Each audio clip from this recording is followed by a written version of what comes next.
My way, or the highway, and in the driveway is a nice range. Cause I grind through the climb, I invite pain. You'll never hear me, bitch, nah, I don't complain. Just gotta flip the switch and you can go and obtain anything you want, anything you need. Your mind's got the key ingredient, it's belief. They deceive with the negativity, but I just slide right by that energy. Even when you feel low, you can still go.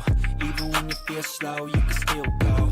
Even when there's no hope, you can still go. I never answer to no, man, I still go. Go, go, go, go, go, go, go, go, go, go, go, go, go, go, go.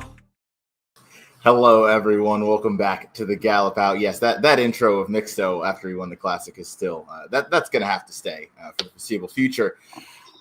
Jackson, we had a marathon of a day yesterday, something like 8 shows, maybe 7 shows, all live. Thank you, everybody, for all the support watching live. We had a plethora of very special guests, and we're going to continue that right into today. We have 3 big shows. Later on today, we'll be with Andrew Champagne. Prior to that, Frank Scottoni. But this show, we get to be joined by a guest we've been fortunate enough to have on. I believe this is the 4th, maybe even the 5th time. We're going to be covering the Breeders' Cup races. We're going to be covering 4 of the major races this Saturday: the Breeders' Cup Turf Sprint, the Breeders' Cup Sprint, the Breeders' Cup Turf, and of course the Breeders' Cup Classic, all of which are going to be run on Breeders' Cup Saturday. And that guest is Andy Serling. Andy, welcome back to the show. It's good to have you. It's great to be on. You guys are like the highlight of my career is being on. You kidding me? When I retire, I'm going to say the one thing I accomplished was getting to be on with you two. Well, those are some fantastic words, and thank you for the sentiment. The other accomplishments are fairly minor, so I don't know that I'd be too impressed with that. I'll take what I can get. Yeah, we'll still take that. Andy, not out at the Breeders' Cup this year. Do you have any big plans? You're just gonna be watching from the comfort of your house, or huge plans, really exciting plans. Yes, very big. No, I'm gonna watch. Well, I'm working Saturday and Sunday. I'd had the week off, but Eric kind of wanted me to come in on Saturday and Sunday, which is fine. So I'll watch the race at home, and I'll probably leave early and make it home in time for most of the races, the Breeders' Cup on Saturday. So no, pretty much a low key Breeders' Cup, which is fine. Do you guys start earlier on Saturday? Like, do you have an early start? I think with the PP somewhere, it feels like we ran 10. I think 12:05 maybe we're starting. I think we're starting 11:35. Sunday we're running 11. Right. Obviously, one of the best weekends of the year. And Jackson, for as much work as we've done for all the shows that we've done, it's still just the same amount of fun, at least on my end for sure, as we're going to dive into these very competitive races. And we're going to start with the Breeders' Cup Turf Sprint. And Andy was fortunate or lucky, and we were lucky enough to have Andy send us his top picks for the race. So we're going to have those along with mine and Jackson's. So we're going to start it off. I am picking the race 3-1-2, Jackson 8-2-5, and Andy 2-1-8. Andy, you went with Reef Runner as your top pick in the race. Shipped out to California for the Green Flash Handicap, where this one was DQ'd after some interference by Paco. Stayed on the West Coast and won coming down the hill. You think he's really transferred that form to West Coast racing? As he is your top pick in here? Well, I thought since you guys in the West Coast, I'd do what I could to, convince people I don't have an East Coast bias, and I'd pick horses from California. No idea how anybody could think I have an East Coast bias. I hate everything, so it's equally. I'm just glad I didn't bet Reef Runner to get disqualified because that was a little bit harsh. I thought he ran well that day. First of all, this is an impossible race, and my general feeling here is if you're going to bet the Breeders' Cup Sprint, you either really feel strongly about somebody or you're going to take some shots at prices because it's just such a tough race. And Reef Runner, I really was impressed by how he ran last time. He dropped out. He had a little bit of trouble. I mean, you could say he sort of ended up working at a very good trip, but he had trouble getting there. And it's not like the race fell apart. And he was back to last down the hill. And I understand that the hill and 5 Furlongs much different. But when you back it up with his win the time before at 5 Furlongs at Del Mar, I think you're talking about a horse that has the credentials to win. I think he's going to be a pretty good price. And while I am very much scared of Notorious, who I really like him. And I think AG Bullet is really terrific as well. Arizona Blaze, you guys have in there. I think they're all players in there. But I thought he might be a good price in there. And I liked his last race. And there were a lot of horses in this race I just couldn't bet on. Yeah, this is a race where we talked to some European punters and handicappers, and They said that their turf sprinters, in a word, were rubbish. So I did pick Arizona Blaze on top. But Jackson, I'll throw it out to you. Give some points on Reef Runner. I'm going to go ahead and play the replay of the Green Flash, where Motorius is in post 10, Reef Runner in post 12. No, just to add on to what Andy was saying, I think if you have Motorius at 7-2 and Reef Runner 6-1, I don't think there's much separating the two. And Reef Runner is also going to be in front of Motorius. And we know how difficult it is to get a trip from dead last in these 5 furlong turf sprints. So to me, it's not even close. I would way prefer Reef Runner in this spot. I just think Motorius in this year's race is going to have a much different trip than he did last time when he was a little bit closer than usual last year because all the speed was drawn way on the outside. That's not the case this year. The speed is drawn in the middle. I think he might get shuffled back a little bit, and he's going to have a lot of work to do to turn for home.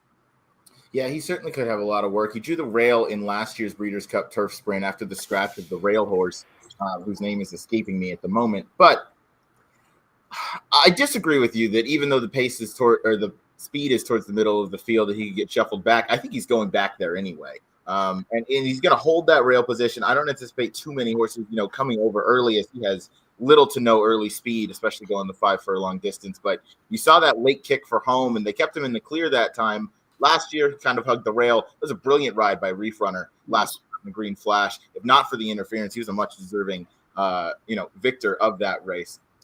I had a little bit of love for Reef Runner as well. I primarily had love for the inside 3 posts, as the inside 4 in last year's turf sprint and juvenile turf sprint resulted in the winners and the exactas in both those races. As I love my horses who are able to save some ground.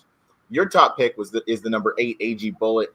Won the Grade 1 Jaipur out at Saratoga, and then came back to win the ladies turf sprint at her favorite track, Kentucky Downs. Yeah, she's one of my favorites and favorite horses in training. She just shows up each and every time, and I like what she's done her last 2 races. She went over to New York and won the Jaipur really convincingly. And I'm not sure how good that field was looking back at it, but she still did it the right way. She got a strong number in that race. Then she came back at Kentucky Downs, and I love that race too. I know it was Kentucky Downs, but that was a pace that completely fell apart. She was always contesting it the entire time and still won that race pretty easily. And now in this spot, I love where she drew. She drew outside of the main speeds. I think she'll probably I would imagine the plan for Johnny V is just to follow those 2 speed horses in post 5 and 6 and tuck in right behind them. She's going to get the jump on these deeper closers like Reef Runner and like Motorius. And I'm not sure she's not as good, if not better, than those horses. And it does seem like she's going to be a better price than Motorius in this spot. So give me her on top, but this is a very tough race. Obviously, this is not like a super strong opinion from me. One of the things I love about you, Jackson, is that you're undaunted by the 0 for 37 for horses that made their last starts at Kentucky Downs. I completely respect that. I agree with you. I think she's the best horse in the race. I really do. I think she's terrific. I think she can do anything. I thought she ran great last year. She doesn't need a lead to win. She always shows up. To me, she's actually one of the cooler horses in trading. She really is kind of a really neat horse. I mean, the fact that she can win these 5, be effective at 5 and 6.5 at Kentucky Downs, that's a big range. And I agree. I think she's terrific. I just like the others a little more, but I agree. I do kind of I'm not Kentucky Downs' biggest fan, but I kind of want a horse to win the race there because I'm sick and tired of hearing about that. I don't know. It feels a little random to me. I think there's truth that a lot of those horses are a little dressed up, that they're unreliable races, but I don't think you could say that about AG Bull. She's got credentials beyond a sort of goofy win at Kentucky Downs. She does. Coming into this race last year, when we spoke about her, she really just kind of had one way of going. She wasn't as versatile until that Breeders' Cup Turf Sprint, where she came from so far off of it. It really showed a new dimension. And since then, she's been very consistent. She might not have won every race, but she's done things in my opinion, a more professional way. I don't have her in my top 3, but she's likely one I'll be using on my tickets. I'm not sure how much money she'll take, but I do think the 4-1 is a pretty accurate line. Is there any rider that has a liver set of horses than John Velasquez? And I don't know if you guys know this. I only know this crap because we talked about it on the show. Flavien Prat has the most Grade 1 wins with 10. Johnny's second with 9. And he might have the highest over-under Breeders' Cup wins. And I don't think he'll ever get the Eclipse because too many of the voters just look at money won and they don't really pay attention. And to be honest with you, I don't love John Velasquez as much as everybody else. Though obviously the guy's one of the all-time great riders. I don't mean to knock him. But there's an argument with a big Breeders' Cup weekend. He could be deserving of the Eclipse this year, and I think it'll be interesting to see how he does. And this is just one of many live horses he seems to have. 100%. And I think that's a really good point you brought up, because just the ROI on his stake winners and his grade 1 winners this year as well have been off the charts. I mean, Keeneland stands out to me, you know, winners like Admit. He had one before at just an astronomical price, and he was winning left, right, and center with horses that on paper didn't make much sense, but he was giving Hall of Fame ride after Hall of Fame ride. So I agree with you. I think if the voters, really sat down and thought about it, and if he has a really good Breeders' Cup, he should certainly be in the running for it. Got to be a finalist. And it's sort of amazing, you know. I mean, as an old person, I respect somebody that's able to do it for Johnny at his age. I think he's 53. And it's remarkable the year he's having. It truly is. Last horse I'll touch on briefly is Arizona Blaze. This is kind of one of those Euro sprinters where when I went back and watched those races that he has run since last year's Juvenile Turf Sprint, he's held that form relatively well. Obviously, 2 races out of the Juvenile Turf Sprint last year. He ran 7 furlongs, finished 3rd behind Henri Matisse, who won the Juvenile Turf here. And then since then, he's been relatively consistent in comparison to the other turf sprinters in this division. That some of them have shown up here. Others ran at British Champions Weekend, where there were 100-1 and 200-1 shots that ended up winning those races. So the form of those runners, much less consistent. Arizona Blaze has at least held a little bit of that form. He draws well to the inside, and he does have that prior run over this turf course that ended in a hard-charging second behind Magnum Force last year. So I wanted to get. Can we discuss Jackson's third pick? Because I think we should talk about Bring the Band Home, because he does feel like he could be the speed of the speed.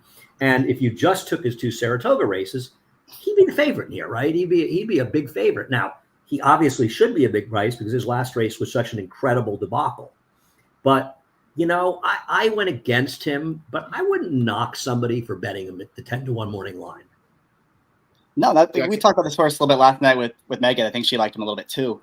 And the case we made was, you know, like you said, if he runs back to those Saratoga races, he's arguably the horse to beat in this spot. He The 5-2 he didn't have his last race, right? Right. And the problem I had with those two is, and I remember the Harvey Packs specifically, I think we actually had you on for that. There was no speed on paper that day whatsoever. He kind of just got things his own way and won. And I think the same thing kind of happened in the Troy. He got things completely his own way and was able to win. Last time was the first time he, you know, had pressure, and he was atrocious. And it's more likely that he's going to have pressure in this spot than he is going to have things his own way. The issue is, do you want to be willing to overlook that at the price he's going to be? That's what you have to decide. And, you know, 12-1 for a horse that's capable of running 105 buyers is not a horrible bet. Yeah, I mean, everything his own way or not, the Harvey Pack, he won by almost 5 lengths. You know, I mean, he was running. I mean, honestly, if it wasn't for Cogburn last year, we'd be talking about him as, you know, that being like one of the greatest sprint performances of all time. And I don't particularly like him in here, but I do understand the argument for him. I should put it that way. There's certainly an argument, especially if you're willing to forgive that last out effort in the Nearctic. Comes in here. Those, 2 and 3 back makes him the favorite, maybe the second choice in here without a doubt. That's going to be the Breeders' Cup Turf Sprint once again with the picks. I am going 3-1-2, Jackson 8-2-5, Andy 2-1-8. We'll move on now to the Breeders' Cup Sprint, going as race number 6, the next race in succession here. Picks are going to be up on the screen. I am going, let me change that so it scrolls along the bottom for us. I am going 3-10-2, Jackson 1-11-7, and Andy 11-10-1. Jackson, we're going to start with you this time because your girl, she's down on the rail, going 6 furlongs. You give me your thoughts again. Yeah, I don't think she'll be 7-2. I think enough people, I would not bet her 7-2. Let's just put it that way. I think there's a good chance that people are going to see the rest of this field, see how competitive it is, see her drawing the rail, and she's going to drift up. They're going to go in different directions. If she goes like 5-1-ish, I would probably play her at that price. I just think she's really, really cool. I do think she's the best horse in the field. We were talking about AG Bullet, how she can kind of do a lot of different things. Well, Copian could have run in this race. She would have been favored in the Philly Mare Sprint. She probably could have been second choice in the Distaff too. I mean, she's a horse that can do a little bit of everything. So I think she's awesome. I have no idea how she's going to win from the rail. I'm just trusting in Mike Smith to somehow work out a trip on what I perceive to be the best horse, find a way to make something happen, and hopefully she can work something out and get the job done. Again, I would need at least 5-1. 7-2 is too short, but let's hope Mike Smith can work some magic on this filly. Let me ask you a question, and I don't have a strong. I mean, I think it's just a point of conversation, and I agree. I think there's an argument that she, at what she does, is one of the most talented horses in the country, and I probably would have liked her in the Distaff, to be honest with you. I agree with you. I think she could do anything. If I think you're right, she's going to be a better price because she drew the rail, and maybe she should be or not. I don't know. But would you rather that she got the rail and you get 5 or 6 to 1, or she drew post 8 and you got 7 to 2? That's a good point. I think it would depend on where everyone else drew. And to be fair, I don't really talk about this, but I do like that it seems like all the main speed is drawn way out there. Like, I think she can outbreak the 2. I think she can outbreak the 3. I think she can outbreak the 4. And if she's able to outbreak those horses and get off the rail a little bit, then at that point, then yeah, she's probably going to be in a pretty decent spot. So maybe that is a blessing in disguise price-wise on this filly. Yeah, I mean, I'm with you. I think she's terrific. I didn't pick her, but I love her. I think she's great. Yeah, you haven't. She's done very little wrong this year, whether she's routing or sprinting, especially when you go back to that Derby City Distaff effort and the Santa Monica before that. Those were 2 of the strongest sprint races run all year. We'll go out to the number 11 with Mulligan, presenting at 15 to 1 on the morning line. Andy, you took this one on top. Yeah, I mean, I think, after this, we should have a discussion because 2 of us have the 10, Ben Tornado second, who I actually think is the worst to beat. You don't like her at all, Jackson. I'm curious to hear your thoughts on that afterwards. To me, the 2 horses to beat, the 2 obvious horses, are Copian and Ben Tornado. You don't have to like them, but I think they're the 2 likeliest winners, I think, to be fair. And I feel like Mulligan is one of these horses that might get a little bit lost. Obviously, his last race concerns me. But I thought he ran very well in this race last year, in a race that I know the pace is fast on paper, but nobody closed any ground. And he closed into there. And, you're talking about a horse that's run fast figures this year, that he's fast enough to win this race. And I think he's going to be a square price out there. He's 15 to 1 morning line, going to be somewhere in there. And I believe he's good enough to win. So while I greatly respect Copian, I greatly respect Ben Tornado, I think at the price, I'd rather bet Mulligan to win, who I think at 6 furlongs is fine. And I mean, there's an argument that Bookham Dan had been one of the favorites. He ran competitively with him, and he's run well in this before. So I'm going to take him. I don't have a huge amount of confidence in him, but I think he's the kind of price horse you might want to bet a few dollars on and try to get at least exacta with logicals. Definitely. I mean, I think if you are willing to forgive that last out effort, he has multiple races on the page going in or around this distance that would put him very close to a win candidate up here. And yeah, you face a horse like Bookham Dano all summer. Maybe that discourages you a little bit. Jackson, you and I had Eric DeCoster on of In the Money yesterday. And he brought up a decent point where I tried to show the replay, but the trees were in the way. Mulligan kind of got, 2 horses that ran up to his Sorry? Said, welcome to my world. Mulligan had 2 horses run up to his inside, and Flavien Prat kind of, steadied out of there, but then Mulligan seemed to, check himself out almost. We watched this video yesterday, or the replay yesterday as well. From the head on, you can kind of see it. He just kind of got shuffled back. He had to get ridden, and he just didn't look comfortable the rest of that race. But I do agree. At 15 to 1 on the morning line, if he bounces back to those prior efforts, that puts him right there. Flavien Prat. Let me ask Andy real quick. Do you think he's going to be forward in the spot, or is he going to be ridden like he was last year and drop out the back a little bit? I think he's got to be more forward, and I think Flavien realizes that. I think Flavien realizes that he ended up a little farther out of position he wants to be. With an outside post like this, I think he has a good chance, to be 4th or 5th in this race in what should be a pretty quick pace. So I would think the connections would like to try to get him a little bit closer. Does that seem fair to you? Yeah, just the worry I had with him was there's so much speed. Obviously, Ben Tornado is very fast, as is Straight No Chaser, who's outside, as is the 13 who's outside. I was wondering if he might get a little lost in the shuffle there early on. But if he's just follow those horses, he might be okay. Okay. I'm hoping he's not that far. I feel like this is a race that you usually want to be fairly close, but we'll see. Yeah. Let's go directly to the inside and talk about Ben Tornado, because Andy, you and I picked this horse in second. Jackson, you don't have this horse anywhere. I'll give you the floor to tell us why you don't like Ben Tornado.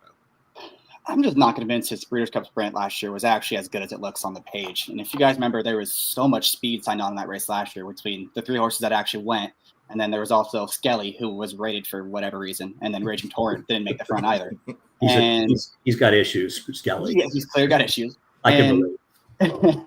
The pace was honest. They were certainly not flying. And I think most importantly, it was not contested because Federal Judge cleared the field. Ben Tornado was like at his flank, and Straight No Chaser was at the flank of Ben Tornado. They were not pressuring each other. They weren't going super fast. And that's kind of how that happened, that no one closed. And he wasn't even able to win that race. I think Straight No Chaser is a horse who doesn't want to pass anyone, and he was able to pass Ben Tornado. So I didn't like that race from him last year. And especially now that he was 20th one in that spot, he's going to be 5-2 on Saturday. The comeback race, it was impressive. He did it the right way. He beat Hear Me Song. He beat Skelly. I don't think anyone's mistaking those horses for contenders. Like a draw. But he smoked them, to be fair, yes. I just think it looks I just 5-2. I think is too low on him. I think there are far too many other interesting prices in this race to take him at that low of a price. I think those are valid points. And I think from a price perspective, that's a very valid point. His last race was tremendous. And if he can run that race again, I believe he's going to win this race. I think your reservations are more than fair. Where's he been all year? And I think it's fair to say I don't need to bet him in the 5-2, 3-1 range. I got to tell you, he wins his last race, and I think they're all running for second. I don't think you totally disagree with that either. No.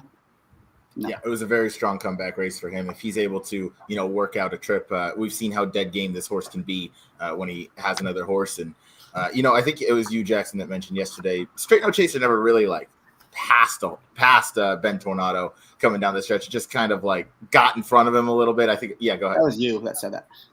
I don't think that was me. Was that Noah? I don't think it was me. No, it was that must have been He's done Noah. a lot of shows these couple days. It's got to get. I know.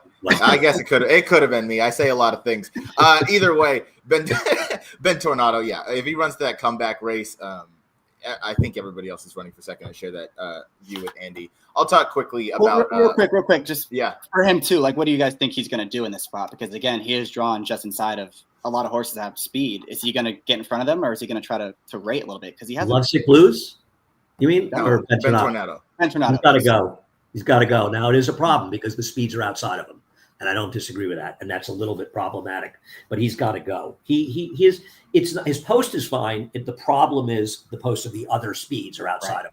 That could be a problematic thing for him. I think that's a great point. Do you think that the speeds outside and Straight No Chaser and Madhouse, do they go so quick early that even if Ben Tornado sends, he'll still have a chance to kind of switch outside before they kind of get to the far turn and maybe sit that 3-wide trip? Because I think in his perfect world they will, but who knows? We'll find out this Saturday, I guess. I'll talk quickly about my Sick in the Head pick in Lovesick Blues. So I'm still in love with her from picking him, in the Bing Crosby 2 races back, where sat off a relatively hot pace, but the pace held together in World Record and Hijazi. And Hijazi's probably, maybe a high-level allowance horse or a listed stakes horse. World Record, probably a grade 3 type animal. But I love the way, some horses just really take to the Del Mar dirt, and Lovesick Blues did it really nicely.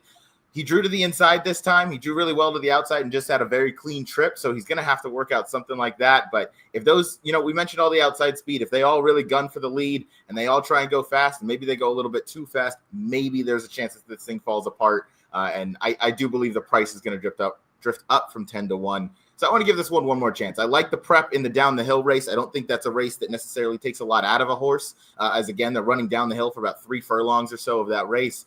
And finishing second by a nose, fine if he was supposed to win that race. But Mana Rose is a good horse on turf in his own right, and I think that was very much just a fitness type of run to get into Lovesick Blues before this spot as he won his way in the Bing Crosby. So I got to take him one more time. I'm hoping the price drifts up to maybe that 15-1 range, and maybe something crazy can happen. I love the Bing Crosby, right, where he's a Calbred and he beat the world's most expensive New York bred in Hijazi, right? Unfortunately, being Hijazi in World Record is kind of problematic. I know the figure was big and he was impressive. It's a little hard to believe, but I agree with you. I think you're right. He's got to be more than 10-1 in here. He feels like a horse they completely lost in the 18 or 20-1 here quite easily.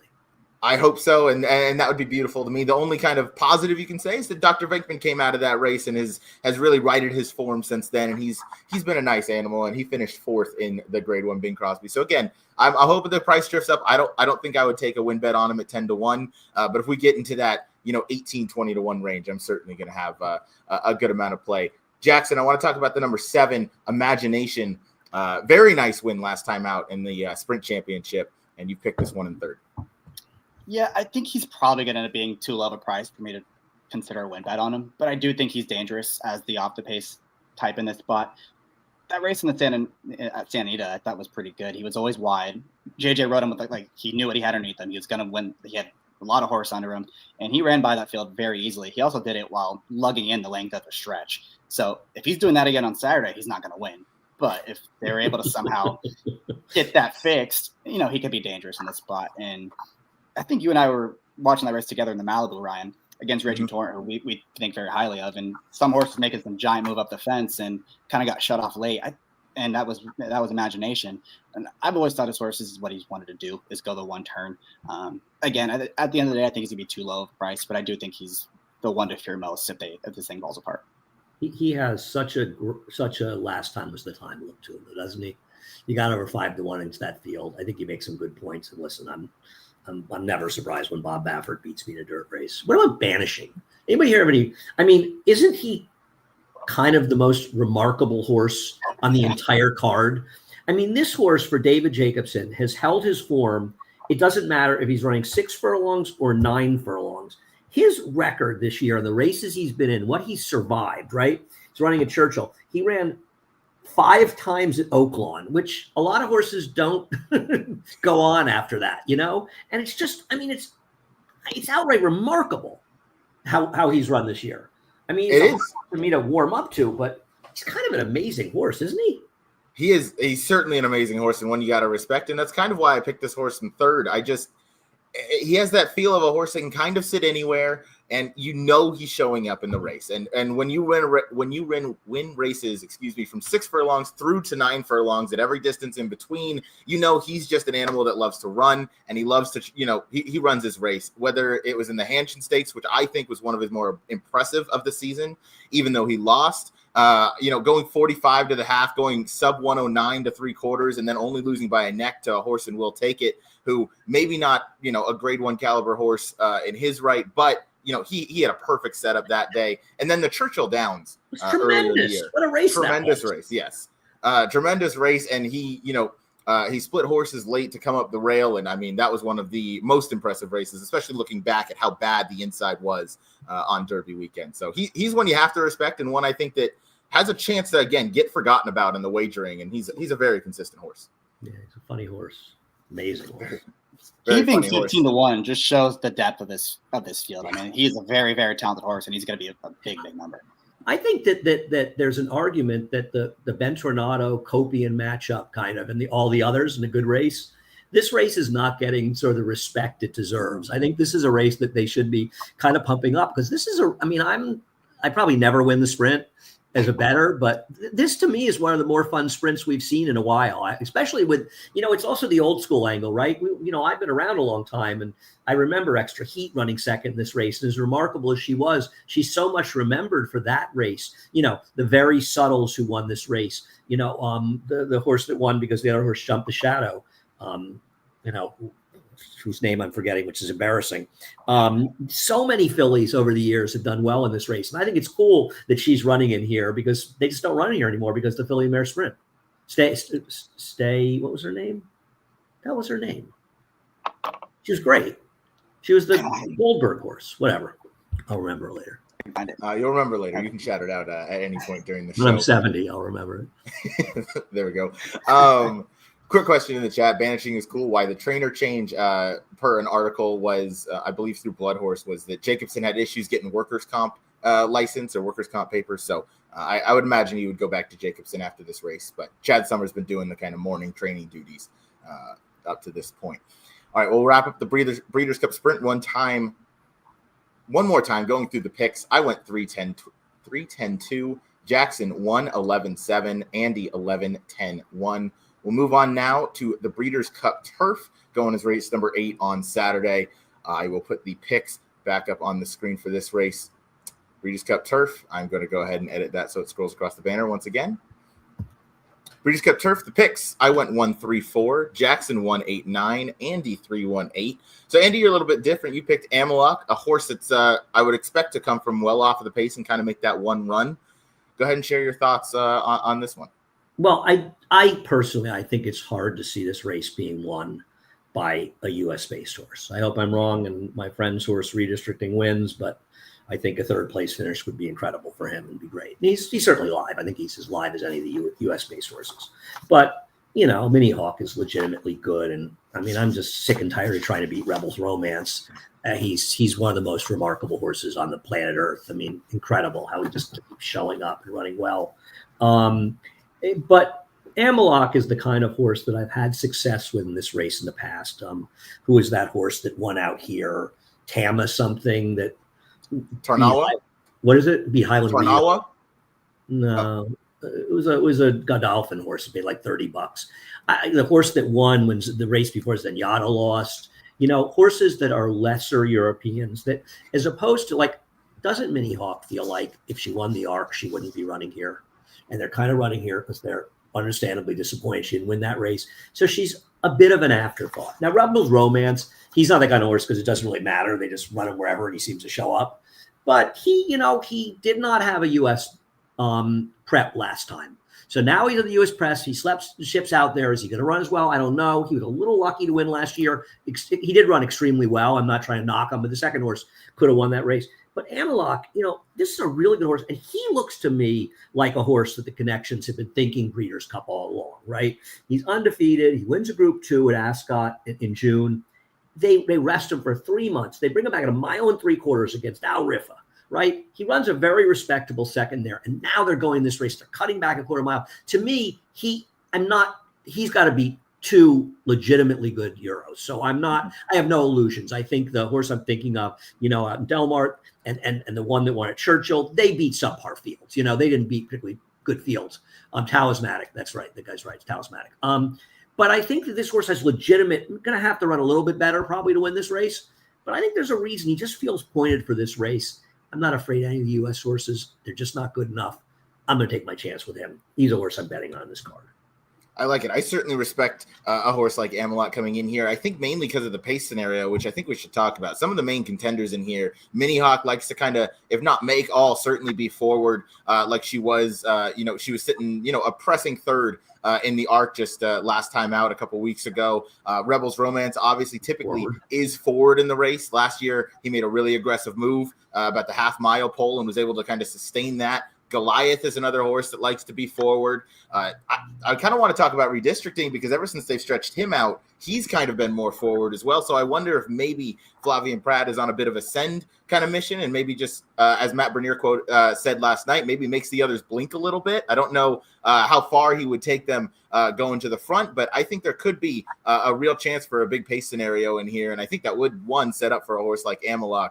But I was not brave enough to try and beat Rebel's Romance. Jackson, neither were you. Anything to add on this runner that just keeps showing up? No, it just feels like we have 2 exceptional horses in this race, and if one of them shows up, they're probably going to win this thing. Now, betting-wise, it doesn't really do a whole lot for me on the win end, but I think my big opinion in this race is more who's going to be coming underneath. But Rebel's Romance is awesome. He just shows up each and every time. He's won in 5 or 6 different countries. He's won a Grade 1. I mean, he's just unbelievable. I hope he runs well in this spot again. He's such a cool horse to root for. Yeah, he truly is. And did you have another thought there? No, I don't really have much to add. I mean, I think it's fairly cut and dry. Those are 2 good horses, and you might want to find somebody else, but I'm not going to sit around and hear. I wonder, I have not talked to Chad, obviously, about redistricting. I might have suggested a few months ago that maybe they want to stretch him out. That might have happened. I wonder, and this is no information whatsoever, if their feeling is that his best chance to get a piece in here is not to send to the lead. Where sitting 3rd or 4th might give him his best chance to get a piece in here. I'm not, once again, I promise you, I've had that 0 discussion with him about this horse. And if I had, I would tell you, or I wouldn't say anything. But I wonder a little bit if, you're running a horse like him, you're thinking, boy, 3rd would be great. And obviously winning would be tremendous, but you have to be realistic. And 3rd is $500,000. So I wonder a little bit if their feeling is, I don't know if you want to have him going out front, but you know what?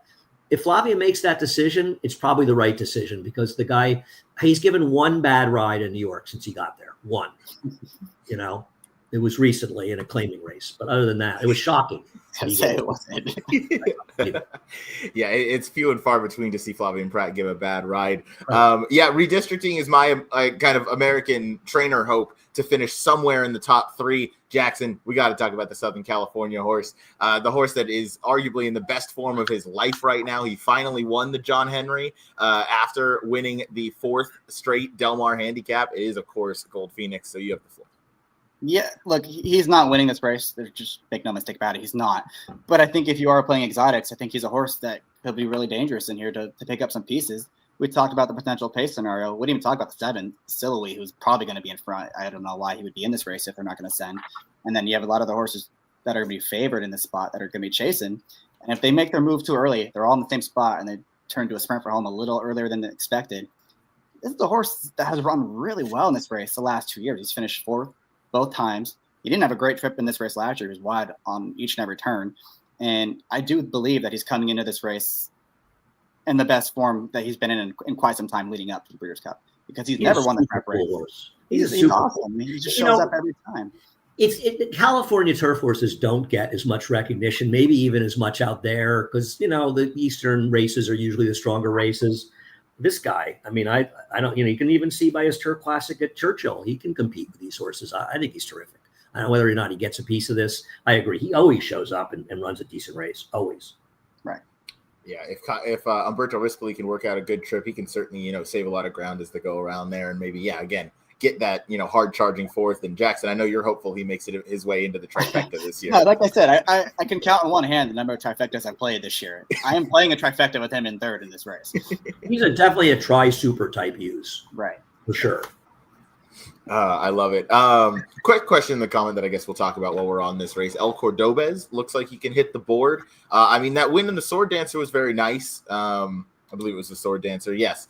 Sword Dancer was nice, but that was a brilliant ride by Flavien Prat. Saved all the ground, tipped out, made that final run, and got up in the shadow of the wire. Last time out in the Turf Classic was chasing a slow pace, and Rebels Romance kind of made that decisive move and really kind of drew away from them. Andy, did you give this horse any chance, whether to hit the board or maybe even to win?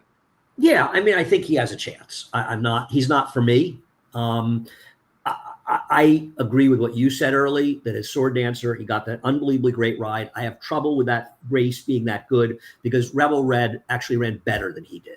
And what race does Rebel Red running 105 buyers? You know what I mean? So I have a little trouble with that race. And I thought his last race was bad because he should have caught redistricting.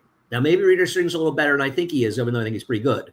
But I thought he should have got him for second. And I just feel like, man, that Sword Dancer was the day to bet him. But maybe he just had a subpar race and he'll bounce back and run big. I'm not going to tell somebody not to bet him at a big price. He's just not my kind of horse. Yeah, and that's very fair. Jackson, any thoughts on El Cordobez or any of the other long shots in here, other than Gold Phoenix, that you think have a shot to get up into the money? Nah, not really. I think we covered the bases in this spot. I certainly think so as well. All right, we'll keep things moving into the following race. That's race number 9. That's the Breeders' Cup Classic. Race is coming up. Obviously, big scratch this morning, announced officially. Sovereignty is out after spiking a fever yet again. He had one, I believe, a couple nights ago. I don't know what day of the week it is right now, but today on Wednesday, he had one yesterday. Again, so he is out of the Classic. Breeders' Cup Classic picks are up on the screen. I went 5-10-7. Jackson 5-1-7. Andy 7-5-2. So we have love for Forever Young and for Sierra Leone, last year's Breeders' Cup Classic champion. Jackson, I'll start it with you. You and I picked Forever Young on top. I love this horse. I think he's been knocking on the door of a big win, and I think this is a signature moment. What say you? Yeah, I'm still trying to digest the scratch of Sovereignty, how it's going to affect all the pricing in this race, because he was obviously much more attractive at 6-1 than he's going to be now. He might be the second choice, apparently. I just think if he runs back to that Saudi Cup race, he's going to win this thing. I thought the Saudi Cup race was phenomenal. He had to work hard every step of the way in that race. There were 4 horses across the track. He was right smack in the middle of them. And Romantic Warrior, who at the time was one of the best horses in the world, had the run of the race, went right on by like he was going to win like a good thing. And Forever Young, after surviving that duel, regathers himself, gets to the outside and goes and he runs that horse down. I thought it was sensational. Can he do it again? I have no idea. That was going 9 furlongs. It was across the other side of the world. It was 10 months ago. I'm not sure if he's going to be able to replicate that performance. But even if he runs back to his Classic last year, I think that puts him right in the mix as well. He's going to get the jump on the horse like Sierra Leone, who's obviously the biggest threat. Fierceness is hit or miss these days, and I don't really want him as the favorite anymore in this spot. So I think Forever Young at 7-2 is a reluctant top pick in here. It's still trying to process everything, I think, as far as betting goes. I thought he ran great in the class. I think he's kind of the untold horse from that race because, and fairly so, everybody talked about Fierceness, and I'm not disagreeing. He ran terrific in there, though it was a race that saved Sierra Leone. The pace kind of held together, but I thought he was a little out of his element being as close as he was, whereas Fierceness was a more comfortable forward horse than him, and I'm not suggesting that Fierceness didn't run terrific because he did. I think he ran great in there. It's funny about that Saudi Cup. And I bet him that day because it's like 2-1 or something, right? Like he paid a decent enough price. If the rider on Romantic Warrior had stayed outside and not cut over the rail, he would never have come back and beaten them, because he wanted to be outside of horses. He didn't want to rally inside, just for what it's worth. I think he's terrific. I have no knock on him whatsoever. And in the mile and quarter, I don't know. He arguably ran the best race in the Derby. He ran terrific in this race last year. I don't see why that's a concern at all. I agree. What kind of tip do we think he's going to get in this spot? Like, I'm a little worried that they're going to look at what happened last year and that he was too close to the pace, and now they're going to be too conservative with him and let someone like Fierce's get the big jump on him. Well, I mean, the pace setter is going to be in front, and I imagine that he and Fierceness will probably be second, third. Mind frame's got to be reasonably close in there too, right? Yeah. I mean, the pace setter is going to do what he does, and I don't want to get into a big ridiculous discussion about him. He's just going to set an honest pace. He doesn't get in anybody's way, Mm-hmm. I mean, he's not bothering horses. He's just going to set a pace. He's like Shake the Bank was. So I don't know. I don't think that the pace setter it helps Sierra Leone. Mm-hmm. I don't see how it hurts Fierceness or Forever Young. It may help the deeper closers making the pace honest, but I don't think it negatively affects forwardly placed horses because they're not need to leap types. Is that fair? I mean, it'd be nice for them if they could walk along. And if Forever Young and Fierceness could sort of waddle along in 40, in 24 and 49, yeah. But that's, why should that be allowed to happen? Well, and I've seen things being thrown around like, oh, Fierceness needs the lead to win. He needs the lead to win. He hasn't had the lead in his last 12 races or something. Not a speed horse anymore. Yeah, I totally agree. I mean, I think the rail is a bigger problem for him than the pace setter. I think with Fierceness, it is you have to decide where you are with him. I do think he's the most talented horse when he runs his best race. But overall, besides his race at Del Mar last time, which was very good, I don't think he's been that good this year. And he has run well at Del Mar, and maybe he just loves it out there, and that's not an unfair argument. But man, is he unreliable. I mean, his Whitney was awful. His Met was never good. They had excuses for him, which I didn't agree with, and they all fell apart when he ran so badly in the Whitney. But then he ran so well last time against no competition, especially with journalism not running well. But listen, Fierceness is an enormously talented horse. He's just a little bit flawed, but his talent is gigantic. He is a bit inconsistent. I agree with everything you said about the Rabbit, and he's just going to set an honest pace, which I think there should be in a race like this because it makes things fair. Seeing Fierceness and Forever Young go 49.5 isn't exactly what we want to see. Regardless of kind of who you bet on, we all want to see a fairly run race. Watching that Whitney back, seeing Fierceness in that kind of chase mode with the contrary thinking out front, I think maybe made him a little bit uncomfortable. Maybe that's why he didn't show up. But at the end of the day, he's also just been a little too inconsistent for my liking, which is why I have him nowhere in my top three, and neither do you, Andy. We'll talk. We'll go. We got to go to last year's classic winner in Sierra Leone. This one, obviously, down to 7-2 now on the morning line with the revised line, as is Forever Young. Fierceness, your 5-2 morning line favorite, with the revised morning line released by David Aragona later this morning after the scratch. Andy, you're taking Sierra on top. You think a mile and a quarter is his best, and he also seems to like Del Mar.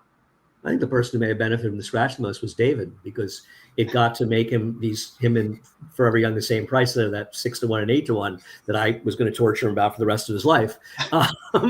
There's so many things about Sovereignty not running. Obviously, it was the matchup you've been waiting all year for. So it's incredibly disappointing to all racing fans. But also, there were a lot of people who wanted to single him, thought this was his crowning achievement. He's going to do it. So it's disappointing for them. And then for those of us that were a little skeptical, that thought it was an opportunity to maybe bet against him, whether it was whoever it's going to be, you've lost a lot of your price, So maybe you'll cash and you'll still be whining and saying he would have beaten Sovereignty, which he may or may not have done. But as far as Sierra Leone, I think he's been just terrific this year. I thought his Foster was sensational. It was a moderate pace race. He didn't break. He made a middle move. He kept sustaining. I thought he ran great. His Whitney, he was terrific in there, running a fast race, running really well. And then his last race, in my opinion, is the best race he's ever run. I don't know what you guys think. I think there's an argument he had 5 or 6 lengths with the trouble in there. Fabian almost pulled him up, and understandably so. In fact, he said of the race that he was considering pulling him up. And he still ran a 106 buyer, just really, really, really ran well. And I know he has a lot of detractors, and I think it's mostly people that are pissed because they lost money on him in races last year, which I get. But that's why they gave up on him in last year's Breeders' Cup, and all he ever needed was a quick pace. or a fair pace, not even a blistering pace, a fair pace. And I just think he's been really good this year, and I don't see any reason to not think he's the best older horse in the country. So I think with a fair pace, with the pace setter, that I don't see any reason he can't win, and he won't be favored. I agree. I think he needs a fast pace at under 10 furlongs. I think a fair pace at 10 furlongs, I think is more than enough for what he needs. And I'm with you. I think he had at least, 4 or 5 lengths of trouble in that last race in the Jockey Club when, he went over Irad. And as you said, Flavian mentioned that he thought about putting him up in that race. One of the last horses I want to talk about. I do want to talk about journalism a little bit because I do think the scratch of Sovereignty, maybe opens the door to a couple of these 3-year-olds. One of the 3-year-olds you have in here is Baeza. Baeza, the improving horse in that 3-year-old crop, just off the win in the Grade 1 Pennsylvania Derby. I think Baeza is a really interesting horse to talk about because, and it was a more interesting conversation if Sovereignty was in there, because I actually think that he showed comparable ability to Sovereignty. He didn't run well in the Belmont Stakes. I think he's a better horse than that.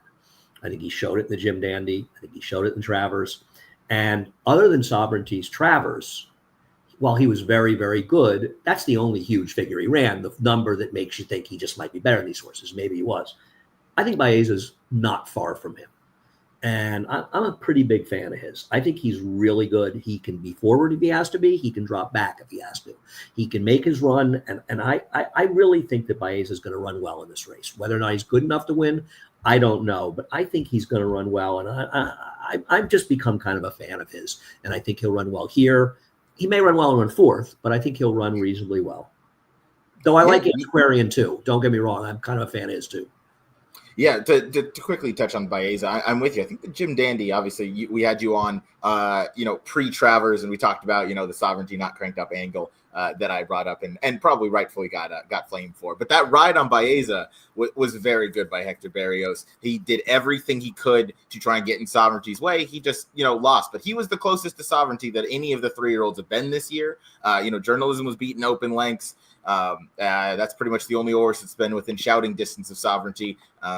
So to Baeza's credit, he has gotten close, and I think he does have every right to kind of step forward into this, and he is that improving sort. And obviously the picture of consistency is the 3-year-olds, which has kind of been the theme with all of them. I mean, I'd love to see journalism win this race if I'm going to lose, because I think, his connections deserve an enormous amount of credit for running all the 3 races. And I hope I'm wrong. I just can't endorse him off his sort of tailing off form later. Just seems like a really tough race to take him in. It is a very tough race to take him in. I guess the only kind of, maybe positive you can look at in terms of how he's going to reverse that form that definitely kind of trailed off in the Pacific Classic is maybe just having these 8 weeks off finally gave him some time to just catch his breath. I mean, he had a very hard campaign, running, what is that, about 10 times or 7 times. He never really had much of a break. He was amazing. No, he didn't. 7 times in 5 months. I mean, you don't really see that from today's racehorses. So that is impressive and something I think he deserves credit for. Obviously, there's the jockey switch to Jose Ortiz. I don't know what you want to make of that, if anything, but you got to hope that he takes one more step up. And I hope he stays in training as a 4-year-old. I don't know if it's been officially announced that he's going off to stud or anything, but I really hope we get to see him as a 4-year-old because he's by Curlin. They're going to get better, and he seems to have all the talent in the world, obviously, to keep this progression going. Where do you guys stand in Nevada Beach? I think he's pretty good. I think it's a tough spot for him. I think he's pretty good. Jackson, we haven't heard from you in a while. I don't understand how he's becoming the wise guy horse in this race. He's just way too slow. He beat Full Serrano, who doesn't even want to go a mile. I think Full Serrano wants to run like 7 furlongs, and he just won the mile last year because it wasn't the greatest field, and this track is conducive to horses that are in front turning for home. So I think it's a massive step up from Full Serrano, who couldn't win the Pacific Classic, to the Sierra Leones and the Fiercenesses and the Forever Youngs of the world. I think he's going to be great next year. Like, this is definitely a horse who is going to get better and better as time goes on, and I just think he's in over his head in this spot, though. What is your fierceness argument? Because you picked him second and you haven't talked about him. Yeah, I think so. I did a lot of work on the Del Mar racetrack in the fall meet. Well, first of all, mile and quarter race at the Del Mar. There's been the last 10 years. There's been 14 races. 13 of the 14 winners had the lead turning for home. And the one horse that lost was Full Serrano, who we just talked about, because the horse does not want to go that far. And you need to be in position. You need to be in contention turning for home at the top of the stretch. And even last year, we saw Sierra Leone win from dead last, but he made his move with a half mile to go, and he was in front by the time they hit the top of the stretch. And Fierceness, arguably the most talented in the race, is still the most likely horse to be in front turning for home. And if he does find himself in that position, I think it's going to be tough for these guys to come catch him. What about Antiquarian? Where does everybody stand on him? I picked him in second. I kind of, with the scratch of Sovereignty, which to me was a big one, I feel like Antiquarian is going to sit that nice trip. I feel like he has an opportunity to also kind of make that move around the fire turn and maybe get in front as they turn for home. He has, a good amount of tactical speed, and he's also improving in his 4-year-old season. He's been off since the Jockey Club Gold Cup, where he, won by a length and a half. Obviously, that race kind of overall has an asterisk in it. They didn't come home the fastest either. But needless to say, he did step up and he improved from that suburban effort versus Phileas Fogg. So I think he's got a shot to, again, take another step forward. I think he's going to be forward in a race that we know there's not a ton of pace. So he's going to kind of sit, behind that rabbit in the same kind of, line of horses that, I would maybe expect to see Forever Young, in the same way that Fierceness is going to be up there, probably Nevada Beach. And I think Antiquarian has every right to take a step forward. And he's still 10-1 on the morning line, which is good enough for me. He's a weird read, right? Because on one hand, he is the only horse in that race who didn't get affected by the trouble that Phileas He had a great Fogg trip. Yeah. He had a great trip. At the same time, he still ran 108 Beyer and is improving with each and every start and is tactical. And isn't it a little weird that Todd has 2 great horses in Mindframe and Fiercest, and he's still bothering to throw this horse in there because he thinks this horse is talented enough to be competitive? He belongs. He won the Gold Cup. I'm with you. The horse I love is Mindframe's horse. I don't know what, some horses you just have an affinity for, and I have one for him. He's super talented. It doesn't matter what distance he's running. I just don't like him in here. I just don't think he's quite good enough to beat these at 10 furlongs. But if I lose, there's a lot of horses in here I like, Journalism in him. I'd love to see them do well in this race. I'm just not picking or betting. And he's one of them. He's a cool horse. He is a cool horse. And obviously, we don't know what he would have run in the Jockey Club. So to see 3 Todd Pletcher entrants, I would have thought maybe Mindframe would have gone towards the Clark kind of at the end of the season at Churchill Downs. That's just my personal thought. But Jackson, I know you maybe don't think that he's a 10 furlong kind of horse, but I do think he has the capability to step up. And I don't know where that puts him in this field because again, this is still a stacked field even without the morning line favorite Sovereignty. The problem with the 10 furlong argument, Jackson, is how well he ran his 3rd start in the Belmont. So the argument kind of falls apart with that race, doesn't it? I tend to feel that way like you, but doesn't it kind of fall apart a little? A little bit. I still think he should have won that race. And I still think he should have won the Haskell. And I thought his Stephen Foster was not nearly as good as it looks because Sierra Leone had to work so much harder than he did. But I do understand what you're saying. And as I mentioned last night, I think if there's a racetrack where he can get 10 furlongs, it's probably this one. Yeah, and the other thing is maybe he's just a little more professional this year. You know what I mean? Yeah, as opposed to those races where he just, Jesus, it was his 3rd and 4th start. I don't know. I think he's a kind of an amazing horse because the majority of horses that are campaigned the way he was the 3-year-old, they just fall apart, right? And he didn't. He just gets better. I love him. I think he's super. Yeah. He's going to be a terrific stallion. I really do. I'm glad he's at Claiborne. I think he's going to do well because he's got such he can do anything kind of. I think he's that kind of horse. I agree. He is the kind of do anything horse. He won his debut at 7 and he's gone as far as 10 furlongs, in defeat. So Andy, thank you so much. Well, I'll wrap up the Breeders' Cup Classic really quick. I'm going 5-10-7, Jackson 5-1-7, and Andy 7-5-2. Obviously a big week of shows here on the Gallop Out. Andy, you've had hopefully a relaxing week for you for Breeders' Cup. I know you said you had part of the week off, but you're still going back to work Saturday and Sunday. Outside of Saratoga, I think my entire life is about relaxing. So I wouldn't worry about that. It'll be nice. Lafitte's in this week because Greg actually is out there. So it'll be nice to see Lafitte. Oh, nice. Yeah, I'll have to, Jackson, we'll have to go make sure we run into Greg. He comes out. We just got him on the show. Yeah. He's hoping to come Saturday. I'm not exactly sure his schedule. He's gone with the family. But yeah, Greg's the best. I love Greg. Fantastic. Yeah, he was an excellent guest on our show. Obviously very sharp as well. Good man. Yep. Thanks, guys. Andy, thank you. Thank you, everybody, for watching. We'll see you in just about 25 minutes or 20 minutes, I guess, with Frank Scattoni. And we're going to talk more Breeders' Cup races. That's Jackson. I'm Ryan. And thank you again to our guest, Andy. We'll see you soon.